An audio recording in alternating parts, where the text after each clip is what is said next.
ang atong mga pagbasa sulod ng mga simanahan kabahin sa farewell address o panamilit ni Jesus nga to sa mga tinunan kinighimo sa katapusang panihapon na namilit na sila nga mubiya na siya ni kalibutan ug mas maayo nga biyaan sila kay kung dili biyaan dili mapadala ang Espiritu Santo no na yang i-explain sa iya. So sa iyang pagbiya hangyoon niya ang Amahan nga ipadala ang Espiritu Santo aron mag-uban kanila hangtod sa kahangturan. Wala naman siya physically kinahanglan adunay mokuyog kanila kay kung walay mokuyog magkatibulaag sila sama sa karnero nga walay magbalantay. Muna ang iyang promise, I will be with you. Karong sunod Domingo, umabot ka Domingo, sa ulugo nato ang pagsaka sa langit sa Ginoo. Sa wala pa siya masaka, nag-promise siya, nagsaad siya nga, dili ko kamubiyaan, I will be with you till the end of time. Kana nga saad natuman, pinagi siya pagpadala sa Espiritu Santo. So ang presensya niya sa mga apostoles pinaagi sa Espiritu Santo nga ilang pagadawaton 2 weeks from now sa Pentecostes. Ang Espiritu Santo mo ay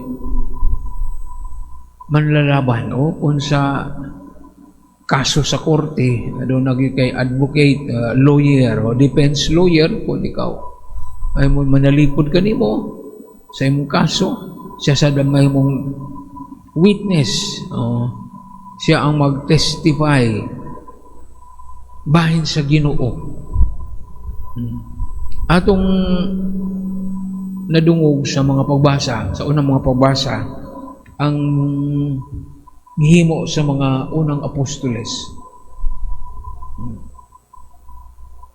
Si Pilipino itong naging Domingo, niyato siya sa Samaria, nagsangyaw siya. Daghan ang nakabing, nabunyagan, apan wala nila madawat ang Espiritu Santo. So si Pedro o si Juan, ang ato dito aron ipatong nilang mga kamot sa mga ulo, sa mga kadtong mga nakonverter o converts o nadawat nila ang Espiritu Santo. So, sa mga, labi na sa biyahe ni Pablo sa mga, dito sa gawas, kanunay nagdiya kaniya, ayaw ato ditong lugar, kay kusog ang panglutos, o diri ka. Ang Espiritu Santo mo mugiya sa mga apostolis, kung asa nila isangya o ang mayang balita, kung sila na nalipod usab kaniya. Ipasidanaan na sila ni Jesus nga. Sa inyong pagsunod kanako, maka sinati ka mong mga panglutos o persecution. Taralon kamugikan sa mga sinagoga, ang uban patyon kamo kay nagtuo sila nga sila nagtuman sa bubuton sa Dios. O persecution, killing. Sa atong first reading karon, si Pablo o si Silas, gikuhan sila, gidakop, gihubuan, gibato, gidagmalan, gipapriso o gikadinahan. Parang di siya makaikyas.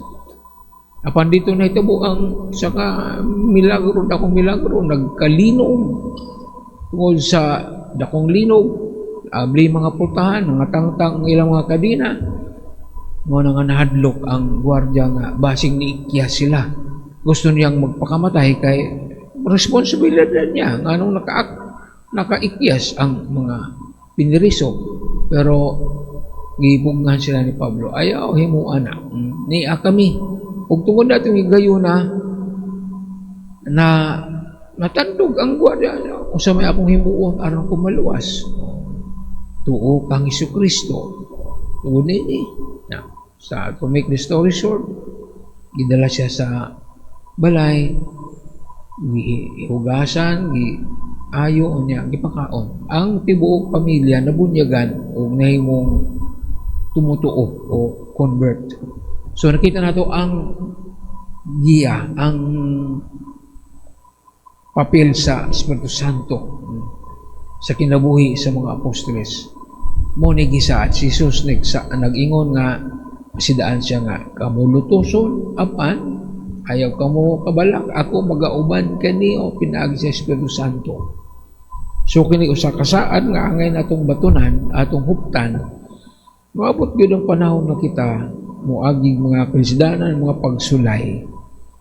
Apan di kita pasagna kay naa kanunay ang Espiritu Santo nga mugiya kanato, mulig-on kanato, manalipod kanato, manlaban kanato. Manindog ang tanan para sa pagampo sa katawhan.